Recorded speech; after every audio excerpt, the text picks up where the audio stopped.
Hello student. Now today we are going to learn a new method of development of lateral surface, which is a radial line method which covers all the pyramids and cones. So let us see how to draw development of lateral surface of a cone. Okay, यहाँ पे देख सकते हो, this is a cone in 3 dimension. Bottom में यहाँ पे base दिया है आपको जो कि सर्कुलर होगा, और यहाँ से दो इमेजिनरी लाइंस हमें नजर आएगी जो कि होगी जनरेटर्स, और ये जनरेटर यहाँ टॉप में एपेक्स पॉइंट की तरफ यहाँ पे कनेक्टेड है. So this is your apex O, this is axis S, we can see this is generator AO and this one is BO. तो ऐसे बहुत सारे जनरेटर हम यहाँ पे इमेजिन कर सकते हैं. If we see about the orthographic projection in top view, we always get the top view of cone like this in the form of circle. कोन को हमने कैसे भी रखा, किसी भी पोजीशन पे रखते हैं तो कोन हमें टॉप से सर्कल ही नजर आने वाला है, सर्कुलर. और फ्रंट से अगर देखते हैं तो फ्रंट व्यू में हमें ऐसे नजर आने वाला है. ये एक imaginary line from the base और ये एक imaginary line from the base towards the apex point. Okay, so let us see how to draw it. यहाँ पे स्टेटमेंट दिया है आपको, draw the development of lateral surface of a cone of base diameter 40 mm. Diameter दिया है base का जो कि है 40 mm and axis height is 60 mm. तो जैसे अभी पता है आपको, टॉप व्यू में आपको मिलने वाला है ओनली सर्कल. तो 40 mm डायमीटर का सर्कल आपको करना है. So for that take 20 mm exact radius in a compass. Compass में 20 mm रेडियस आपको लेनी है और एक सर्कल ड्रॉ कर लेना है, और बस इस सर्कल को आपको डिवाइड करना है into 8 equal number of parts. Okay student, तो यहाँ पे हमने सर्कल के 8 पार्ट बना लिए है. अब इसे लेबलिंग करते हैं. जैसे प्रिज्म के लिए किया था वैसे ही करना है. A, B, C, D, E and F, ये सभी इमेजिनरी जनरेटर के बेस पॉइंट यहाँ पे हमने मार्क कर लिए. ओके, अब सिंपल आपको पता है आपको ड्रॉ करनी है X Y line suitable distance पे. तो यहाँ से सुटेबल डिस्टेंस लेके मैं एक्स वाई लाइन ड्रॉ कर लेता हूँ जो कि फेन ड्रॉ करनी है. Level this line x y, और इन सभी पॉइंट्स के प्रोजेक्शन अभी प्रोजेक्ट करने हैं आपको towards the X Y line with the help of faint line. Okay, sorry, यहां पे होगा b. ओके स्टूडेंट, तो यहां पे एक पॉइंट स्किप हो गया था. ठीक है, ये a b c d e f g and h. तो यहां पे b और h का कॉमन प्रोजेक्टर होगा. सिमिलरली C और G का कॉमन प्रोजेक्टर, D और F का कॉमन प्रोजेक्टर एंड E का सिंगल प्रोजेक्टर. और आपको पता है कि ये सेंटर का जो पॉइंट है, this is nothing but your an axis.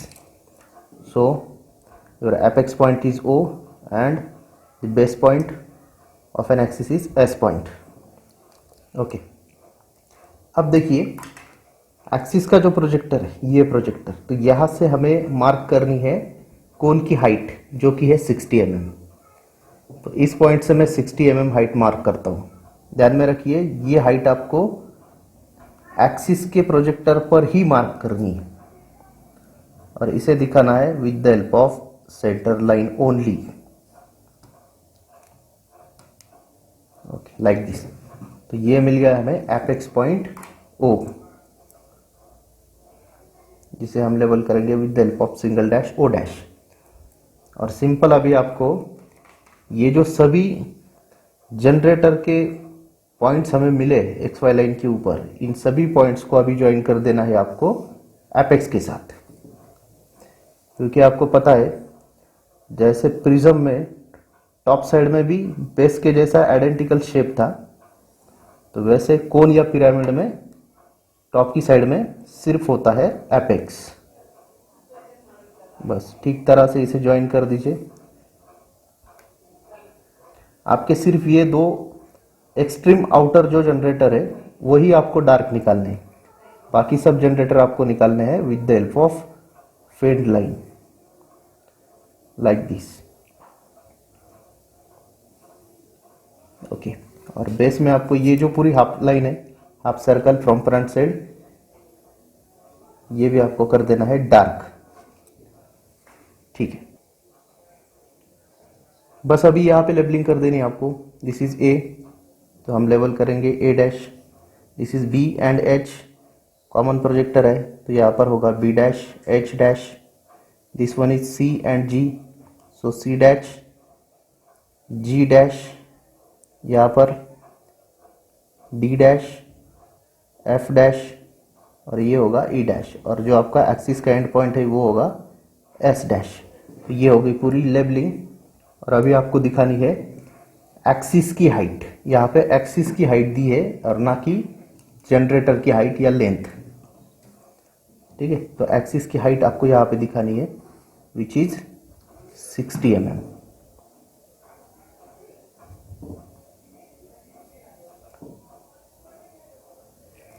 Okay, अब नेक्स्ट देखिए क्या करना है। यहाँ पर एक बेस लाइन आपको निकाल लेनी है in line to the X Y line, वो भी आपको फेंटी निकालनी है। और ये जो एपेक्स पॉइंट है, इस एपेक्स पॉइंट से भी आपको एक पैरेलल लाइन ड्रॉ कर लेनी है to the X Y line, वो भी आपको फेंटी निकालनी है। और सिंपल ड्राफ्टर की मदद से अब यहाँ पे देखिए, यहाँ पर AO, this is AO and EO, A dash O dash and E dash O dash, ये एओ जनरेटर है और ये ईओ भी जनरेटर है। ये दोनों भी जनरेटर एक्स वाई लाइन को यहाँ पर पैरेलल है। तो अगर कोई जनरेटर या slant edge X Y line को पैरेलल होती है तो फ्रंट व्यू के अंदर उसकी हमें ट्रू लेंथ मिलती है। So this is a true length of EO, or we can say E dash O dash, and this is also true length of A dash O dash। ठीक है, तो ये ट्रू लेंथ हमें यहाँ पे use करनी है। तो सिंपल आपका ड्राफ्टर जो है इसे मैच कीजिए। ये काम ड्राफ्टर से ही करना है so that you can save too much of time. और बस ड्राफ्टर इस लाइन को पैरेलल लगा के, ये जो लाइंस दो हमने निकाली है पैरेलल लाइन, इस दो पैरेलल लाइन के बीच में सिर्फ एक लाइन मार्क कर दीजिए जो कि पैरेलल होगी आपके जनरेटर को, और इसकी लेंथ भी होगी is equal to your generator, और we can say this is a true length of generator. इसका डायमेंशन और इसका डायमेंशन अभी सेम है, तो ये ध्यान में रखिए। यहां पर मिलेगा आपको स्टार्टिंग पॉइंट आपका एपेक्स ओ डैश, और ये है आपका ए डैश। ओके, सिंपल देखिए, अगर कोन की डेवलपमेंट हम करते हैं, कोन को लैटरली डेवलप कर लेते हैं, ओपन अप करते हैं, तो जो शेप मिलता है हमें, ये देखिए दिस इज कोन, और कोन को अगर मैं लैटरली डेवलप कर लेता हूं तो ऐसा शेप मिलता है। ठीक है, ओके, अब मैं इसे यहां पे रखता हूं। देखिए this one is your one generator and this one is your second generator, और दोनों के बीच में ये आर्क है। ठीक है, अब यहाँ पे जितने दोनों जनरेटर आपको नजर आ रहे हैं इसके बीच में कुछ तो भी इंक्लूडिंग एंगल है, this angle, and this angle is nothing but theta. तो आपको फाइंड आउट करना है थीटा। ऑलरेडी हमने ये जनरेटर उसकी लेंथ यहाँ पे मार्क कर दी है, तो बस अभी आपको क्या करना है, ये दूसरा जनरेटर प्लॉट करने के लिए सबसे पहले ये थीटा फाइंड आउट कर लेना है। ठीक है, तो ये थीटा कैसे फाइंड आउट करना है, देखो यहाँ पे एक फॉर्मूला हम यूज करेंगे to find out theta. Theta is equal to small R upon L into 360 degree. Okay, अब इसमें स्मॉल आर क्या है, देखो small R is nothing but radius of base of cone. ये जो कोन हमने ड्रॉ किया है इसका जो बेस है उसकी रेडियस, तो डायमीटर था इसका 40 mm, तो रेडियस कितनी हो गई यहाँ पे इसकी 20 mm. And what is L? So L is nothing but the length of generator. No doubt ये लेंथ हमेशा हमें ट्रू लेंथ ही मिलती है. ठीक है, तो अब ट्रू लेंथ मेजर करने की जरूरत नहीं है. ऑलरेडी हमने ये दो पैरेलल लाइन निकालने के बाद इसमें वो प्लॉट कर दी है, तो उसे मेजर करने की जरूरत है नहीं. ठीक है. अब अगर मैं ये थीटा कैलकुलेट करता हूं, so theta is equal to radius है हमारी 20 divide by length of generator. Okay, तो यहां पे मेजर करनी होगी कैलकुलेशन के लिए. देखिए कितनी आती है वो 64 mm. तो यहाँ पे मैं लिख देता हूँ 64 इंटू 360. तो ये आंसर आता है 112.5. तो ये इंक्लूडिंग एंगल है आपके दोनों जनरेटर के बीच. तो इस पॉइंट से अभी आपको 112.5 ये एंगल मार्क करना है. तो उसके लिए प्रोटेक्टर लेना है आपको और प्रोटेक्टर रखना है इस पॉइंट पे लाइक दिस. देखिए यहाँ पे एंगल लेते समय आपको बिल्कुल ही गलती नहीं करनी है. ठीक है, ऐसे प्रोटेक्टर रख दिया और इस साइड से अभी एंगल मेजर कीजिए. ठीक है, इनर स्केल देखिए 0, 10, 20, this is 100, this is 110, this is 111, this is 112 और उसके आगे 0.5 यहाँ पे. ठीक है, तो ये हो गया टोटल एंगल. और बस एक लाइन यहाँ पे आपको ड्रॉ कर लेनी है लाइक दिस. ओके, और अभी कंपास की मदद से, कंपास से आपको करना क्या है कि इतनी रेडियस लेके यहाँ पे एक आर्क बनानी है जो कि होगी लेंथ ऑफ जनरेटर. इतना डिस्टेंस कंपास में लेना है आपको O' टू A',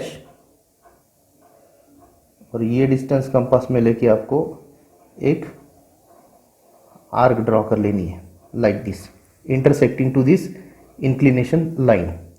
तो ये मिल गया हमें एंगल. ओके, यहाँ पे हम दिखा सकते हैं this angle is theta which is equal to 112.5 degree. ये राउंड फिगर आपने 113 डिग्री ले लिया तो भी चल सकता है. ओके, बस अभी ये जो रिमेनिंग जनरेटर है ये भी इमेजिनरी जनरेटर हमने यहाँ पे मार्क किए थे. बस इन्हें अभी इस आर्क के ऊपर आपको मार्क कर देना है. तो सर्कल को हमने डिवाइड किया था into 8 equal number of part में.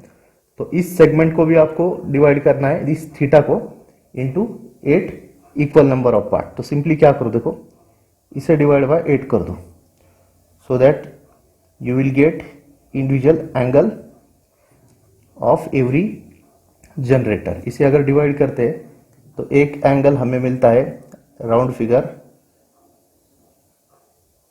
14 डिग्री का. ओके, तो 14 डिग्री एंगल ये कैसे मार्क करना है, देखो फिर से कंपास इसी के साथ मैच करना है. प्रोटेक्टर यहाँ पे रखिए और बस यहाँ से 14 डिग्री का एंगल मार्क करना है. This is 10, this is 14. Okay, और ये मैं निकालता हूं with the help of faint line. Okay, ये एक मार्क कर लेते हैं और बस आगे सिर्फ कंपास की मदद से आपको ये डिस्टेंस कंपास में ले लेना है और यही डिस्टेंस आगे मार्क करते जाना है. दिस इज सेकेंड, थर्ड,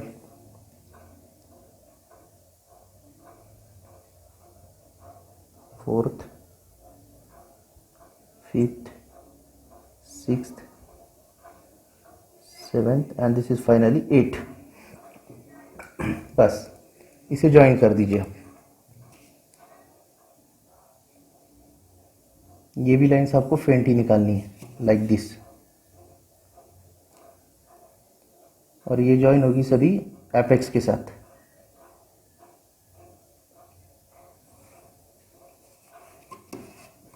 ये ऑलरेडी है, इसी लाइन पे मैच हो रहा है.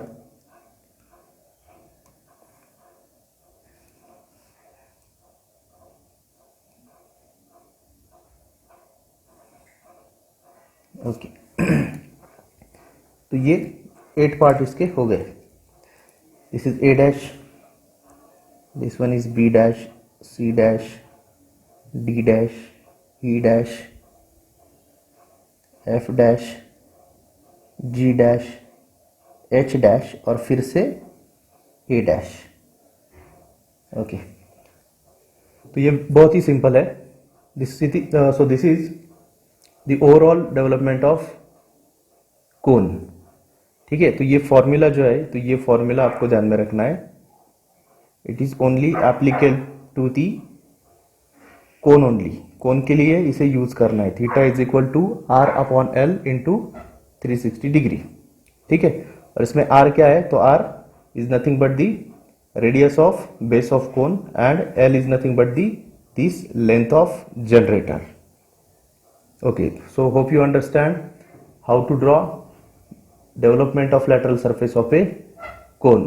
Thank you.